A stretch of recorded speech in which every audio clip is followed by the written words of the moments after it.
Last night was another wonderful night of the show we all love to hate, The Bachelor. And last night was Bachelor Ben #2, including such storylines as Professor Chris Harrison taking all the girls to school and learning about what the shapes of the United States look like.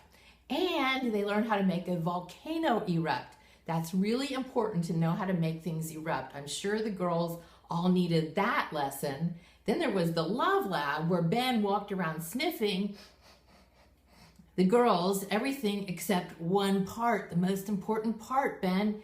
Boy, that's a real good way to tell how someone's your love match, by smelling them. And Kayla got the one-on-one with Ben, and they were in that spa scene. And Kayla, girlfriend, I'm sorry to tell you, you're in the friend zone and you're gonna be out of there real soon. Now, I have a complaint to talk to the Bachelor producers about before I really get into the subject of today's video. They keep showing close-ups. I don't know if it's Emily or Haley's rack, but they're both voluptuous. And we see them tight shot, Ben doing the best he can to keep looking them straight in the eye. How come we get to keep seeing boobs, which we all have, and then when Kevin Hart jumps out of the spa and he's totally naked, you show this big black square blocking his junk? I mean, this is a double standard if I ever saw one. So Bachelor producers, I want you to think about this. And when you have the next Bachelorette show, I'm expecting some close-ups, just like you're doing of Emily and Haley, only this time it's gonna be on the guys' parts that we all wanna know about. Now, of course, this show included the rose rejection ceremony, and this week it was Jackie and Sam who got sent home. And we always see the exit scenes where they're crying, they're saying, nobody's gonna love me, I don't know what I did wrong, I must be ugly, there's nobody for me, I'm gonna be lonely forever, and this ugly cry face keeps going on and on. I say, Ben, thank you for rejecting me. Thank you, thank you, thank you, thank you. Yeah, even though you get rejected and it sucks, there's a really positive side to rejection. I told you that I've dated a long time, so I have experience when it comes to rejection.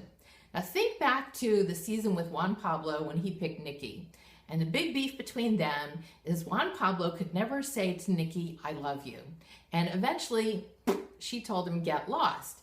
But the rejection that she kept getting from him made her continue on to find the right person, and now she's newly engaged and gonna soon be married. Similarly, think back to Jason's season when he was the Bachelor and he picked Melissa, but then on After the Rose, he dumped her on live TV. What a total douchebag that was.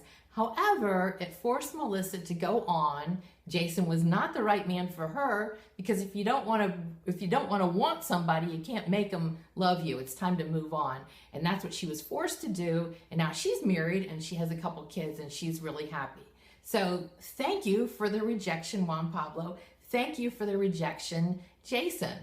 Similarly, in my life, I have come upon rejection, as I said, and rejection teaches you what you want in a relationship. What will you accept? What you will absolutely not accept. What are the deal breakers? What are the things you can live with?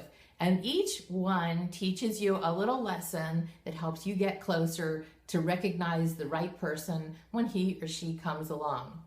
Now, a couple of my experiences that are quite memorable of things I could not accept. I remember there was one guy who would cut his toenails in bed and then just leave it there, and then he wanted to have sex. Oh, that's real romantic.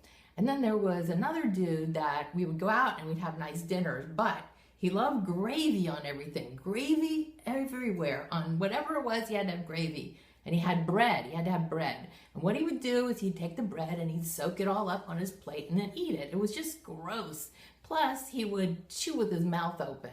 And then there was another one where the guy's apartment was so filthy, I swore I was going to call the health sanitation department to come condemn the place. So rejection is not good in some ways, but in others, it's really wonderful.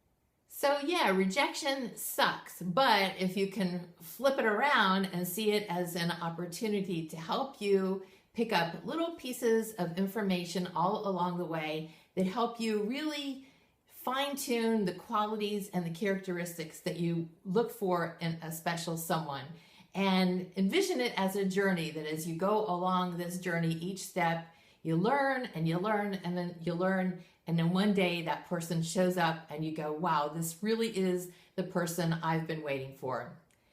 I hope you come back next week. We'll see what else is up with Ben, pun intended, and what other lessons I have to share with you about finding love, keeping love, and making it happy forever.